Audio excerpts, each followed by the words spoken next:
And now, an on-the-record special, Christians under attack. The ISIS Islamic terrorist group targeting and killing Christians and religious minorities. They're killing Christians, right. And if you and threaten you, we're going to kill you if you don't get out of there to the Christians. They're beheading children, I understand. We saw the same thing in the Sudan. We saw the same thing in Kosovo. You're having people on the ground slaughtering Christians. Christians should be praying for them, and the world should be denouncing these acts of terrorism and genocide. It's around the world, from Iraq to Iran to Sudan to North Korea and beyond. Christians are being persecuted. And former Senator Rick Santorum joins us. Nice to see you, sir. Thank you very much, Greta. These people are being persecuted because of their thoughts, their beliefs. Is this growing? Unfortunately, it is. I mean, this is a problem with, it's really, let's pin it where it is. This is radical Islam. And radical Islam is intolerant of any dissent, including other Muslims. I mean, one of the things that is also pointed out is that moderate Muslims are also suffering under this Sharia compliance that is driving Christians out of radical areas, as well as just the violence that is being perpetrated on them, burning of churches, killing of clergy, and now you're seeing masses of people.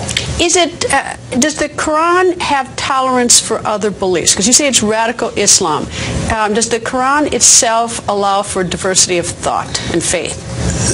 The Quran is a mixed bag, and there are verses in the Quran that the radicals hold on to and use that to justify their activities, and then there are other verses in the Quran that so-called moderate Muslims, I would say so-called, but moderate Muslims hold on to and say there is a lot of ability to live with others and tolerate and have tolerance. So the Quran is sort of whatever you want to justify. There's verses in there for both, and that creates the problem. So how do we stop this? Because we see what's going on in Iraq. I mean, where people are literally convert or be murdered. So what should the United States do or not do? Well, this is something that's been a problem with Islam for a long time, and now these radicals are seizing upon, really, when I say a long time, I mean thousands of years ago. I mean over 1,000, not thousands, over 1,000 years ago. I mean, this was the standard, and you have folks who are living in the the 8th century, the 9th century, and trying to resurrect that, period of time. What do we do? Look, I've said this from Greta, I've been on your show many times. You have to confront it. You can't ignore it. You can't say because we killed one person, Osama bin Laden, that it's gone. When you see a rise of it, and have seen a constant rise of it in countries all over the world, even Muslims in that region of the world, take al-Sisi in Egypt, recognize the threat that it is to Muslims generally. So what do we do? Well, what is al-Sisi doing? He's confronting it. I mean, he's wiping it out. So what do we do? Well, I think what we have to do is engage with those who want to partner with us and do what is necessary to eliminate those threats, ISIS being first and foremost right now in Iraq. And we have to begin to partner with, hopefully, the new prime minister there to engage in a way that's constructive to eliminate this threat. Do you see us doing that? I don't see any leadership being provided by this president. I think this president is content to take a step back, to let others. I mean, here we are where there's a war going on in the Middle East with Hamas and Israel, and the Egyptians are setting up the peace talks. I mean, who would have conceived that, as 5 or 6 years ago? But that's where we are. We have retreated from world leadership, and as a result of that, we have no say in the future of those countries right now. You mentioned Israel. You're headed there. I am. Why? To show solidarity to the Israelis. I mean, we've seen just reports just in the last few days. I mean, that this administration is doing everything they can to try to force Israel into a very bad deal, to a ceasefire, not to be able to defend themselves, to stop these missiles from coming, to stop the tunnels from being used to bring terrorists into the country. And we need to stand up and say that the American public, maybe not this administration, but that the American public supports Israel, and we're going to be there to make that statement. Senator, nice to see you. Have a good trip. Thank you. And right now, the war on Christians is most evident and terrifying in Iraq. ISIS militants killing Christians who will not convert to Islam. A live report from Iraq is next. ISIS issuing their ultimatum to Christians in Iraq: convert to Islam, pay a fine, or face death by the sword. That means beheading. Fox News correspondent Greg Palkot just spoke with the Archbishop of Erbil, Iraq, and Greg joins us live from Erbil. Greg.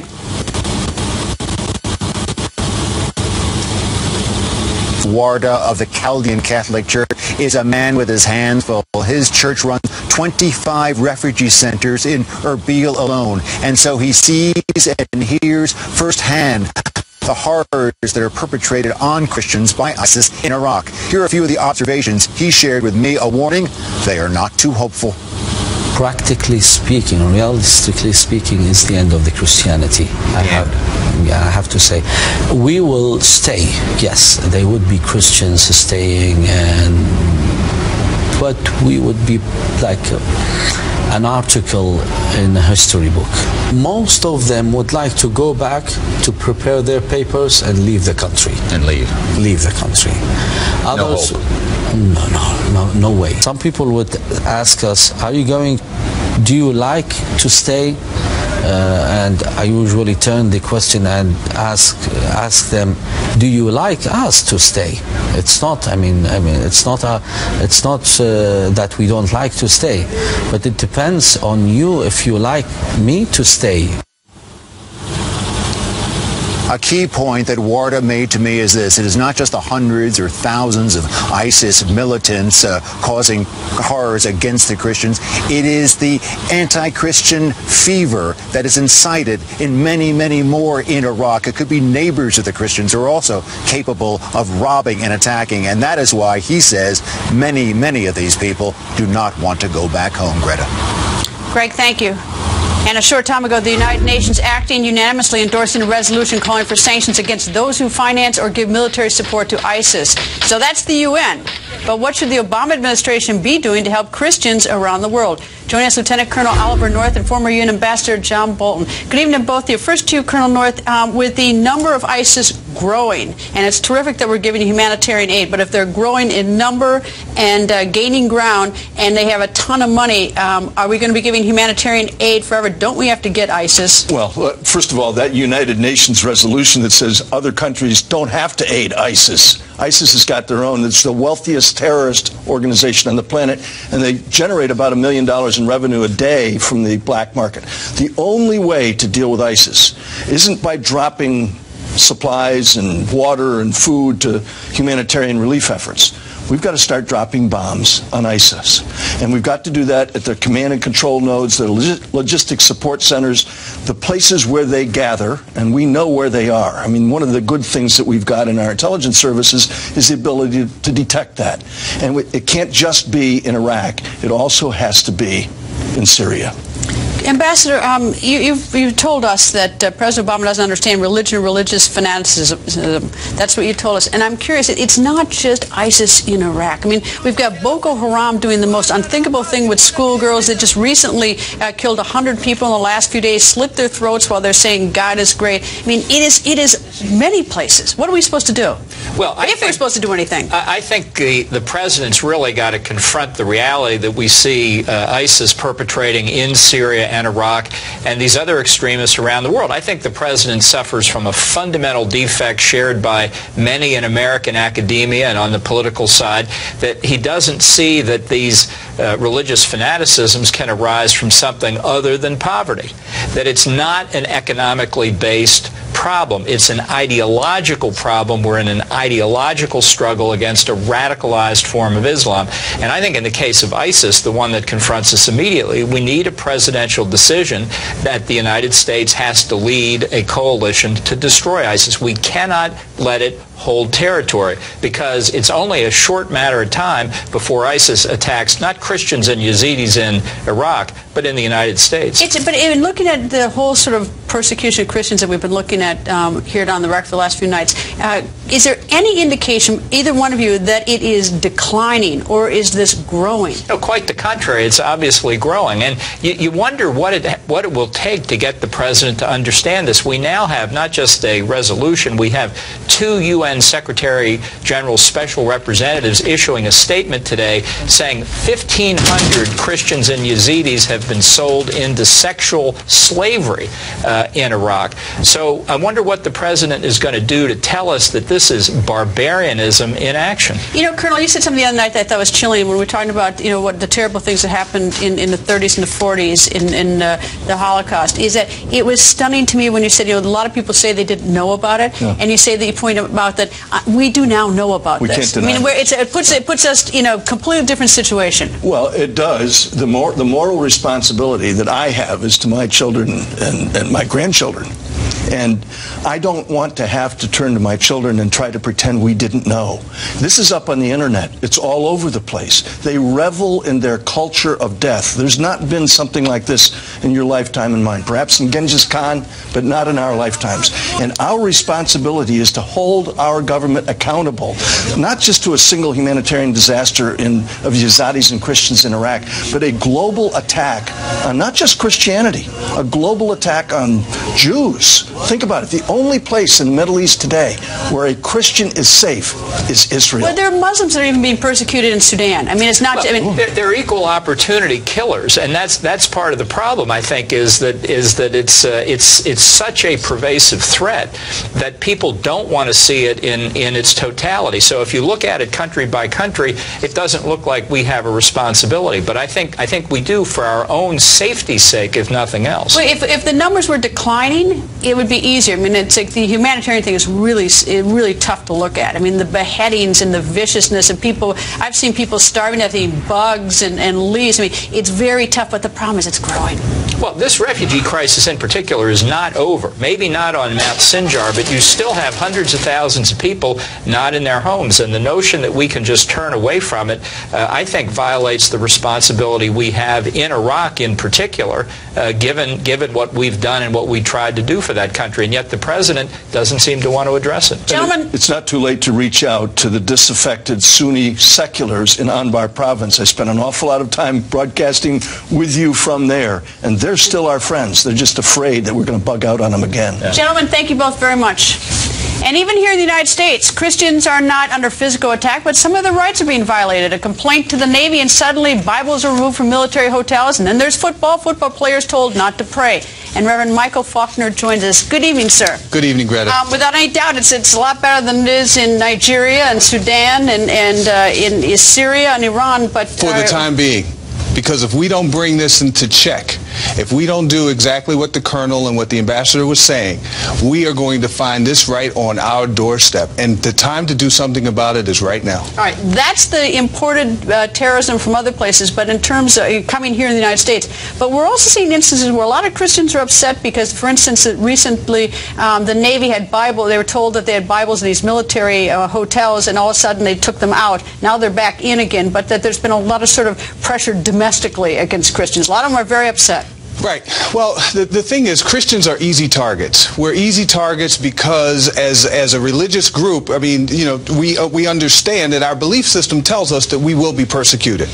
But at the same time, we have to understand that this whole era of political correctness has grown and expanded to the point where now it's okay to have religious freedom for any other religion other than Christianity, and we're seeing that right here in the United States. You know, I think people forget the First Amendment includes freedom of religion, freedom to your thoughts, and I guess there are some people who probably think that when you talk about sort of some of the things that are happening to Christians here look rather tame compared to what's happening in these other countries. I mean, completely. I mean, we're not killing people because of their thoughts here, but nonetheless, it's stomping all over their rights when you do things like that. Yeah, and you know, Greta, you know, going back to the Bible incident, you know, those people who had the Bibles removed from the naval dormitories and naval lodgings, they don't know that the first two Bibles published in the United States of America were published by the Congress of the United States. Let me go to this topic about this school. Apparently, there's a humanist organization that wrote to a public school system because they were upset because the public school athletes were praying. Well, listen, I was an athlete in high school and college, and I can tell you, you want your athletes praying. You want them praying because it creates a moral fiber, a basis upon which they can build and upon which these young men can grow and develop. And it's not force. You see, that's the thing that people need to understand. This is not force. This is a choice. And so these young people are being given a choice, an option about following a moral frame of reference. I guess if you tell them they can't do that, the then you're forcing them not to, and you're stepping on their right, their constitutional right to do it. Absolutely. Where do we get off with this? I don't understand where this came from, but I do know where it's going to go. I do know that if we do not bring this back into check, if we do not say, listen, Christianity or any other religion is okay to observe that in those areas as long as it's not forced and coerced. Reverend, nice to see you, sir. Thank you. It's always a pleasure, Greta. Thank you. And an American pastor in prison in Iran. For one reason, he is a Christian, but it gets so much worse. Now there are ISIS prisoners in that same prison, and they want to kill him. Now his young children making a heart-wrenching plea for President Obama's help. That's next, as our on-the-record special, Christians Under Attack, continues. I don't want him to miss another birthday or Christmas or Father's Day. Please help bring him home. Why does our daddy need to be in prison for loving Jesus? An emotional plea to President Obama from the young children of an American pastor imprisoned in Iran just for being Christian. Pastor Saeed Abedini now serving his second year of an 8-year sentence. And now that news that ISIS is in the prison is very bad news for him. Joining us, the pastor's wife, Negma Abedini, and Jay Sekulow from the American Center for Law and Justice. Good evening to both of you. Negma, what is it that you know about ISIS in that prison? Well, Saeed was able to convey to his mom when she visited on Wednesday that there is ISIS, they're of Iranian descent that had joined ISIS that are in the prison now and have threatened him because he's a Christian, but he's a Christian convert, so he's converted from Islam, and also that you know, because he's a dual Iranian American citizen. But it's been pretty intense in that prison. It's already a tense prison, but now there's additional threats, and we're really concerned about his well-being.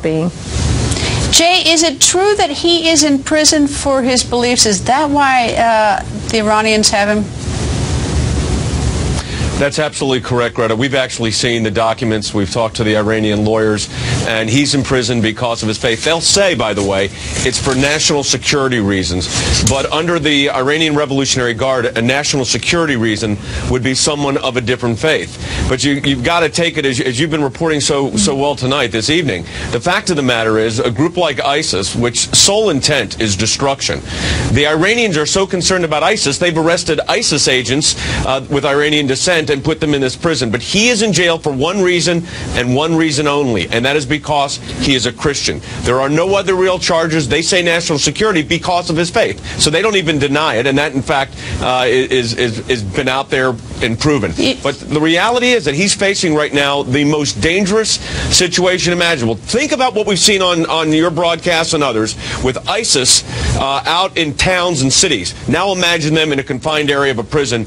These are not people that are afraid of being disciplined or afraid of going to jail. They target a man in jail because of his faith. Negma, have you been able to talk to your husband at all in the last several months? And is the United States able to help you in any way? Can they do anything? I mean, we don't have a relationship with Iran, but is there anything they can do for you? Well, I haven't had any. The Iranian government hasn't allowed any contact since pretty much around before his sentence in early 2013. His parents, Saeed's parents, get to see him in prison. That's where I get my updates. I think our government, as the best place we've been at with the Iranian government, we're talking about different issues, and I think there is something. That's why my kids made the video. They're pleading with President Obama to take action, to just bring him home, and not just mention him to the Iranian government, but take action and bringing him home. Thank you to you both, and to the viewers. That full video is on GretaWired.com of the children asking the president to help. Thank you both. And from Iran to Iraq to Sudan, Christians fleeing to mountaintops, hiding in caves, even starving to escape persecution. Reverend Franklin Graham takes you to the front lines of the war on Christians. You can ISIS forcing thousands and thousands of Iraqi Christians to run for their lives. But it's not just Iraq. Christians in Sudan also know the terror of religious persecution, and we visited the Sudanese refugees along with Reverend Franklin Graham in 2012.